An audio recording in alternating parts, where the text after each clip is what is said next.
Assalomu alaykum qadrli obunachilar. Mana navbatdagi xizmatimizni ham o'z nihoyasiga yetkazdik. Bu xizmatimizni Andijonda o'z nihoyasiga yetkazdik. Ko'rishingiz mumkin, bu yerda faqatgina dorixonasini qilib berdik. Dorixonasi shaxmat vasonda bo'ldi va juda ham go'zal holatda qilib bitirildi. O'rtalariga mana bunaqa oynali ramkalarimizdan qo'yib berdik.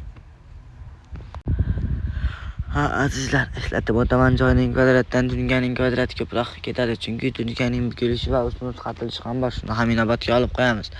Azizlar, ayrimlar joyning kvadratini o'zini hisoblab olyapti ekan, unday emas, chunki dunyoning bukilishi va ustma-ust qatilishi ham bor. Shuni ham inobatga olib qo'ying. Azizlar, ishimiz hozircha vodiy bo'ylab davom etmoqda. Agar vodiydan bo'lsangiz, ekrandagi raqamlarga bemalol bog'lanishingiz mumkin. Musofirda bo'lsangiz ham bog'lanishingiz mumkin. Telegram va WhatsApplarimiz ham bor. Kimga shunaqa xizmatlar kerak bo'lsa, ekrandagi raqamlarga bemalol bog'lanishi mumkin. Ishimizni ko'rib, o'z fikringizni kommentariyada qoldirib qo'ying. Va bu videoni uyga telefon qildirmoqchi bo'lib yurgan tanishingizga jo'natib qo'yish esdan chiqmasin.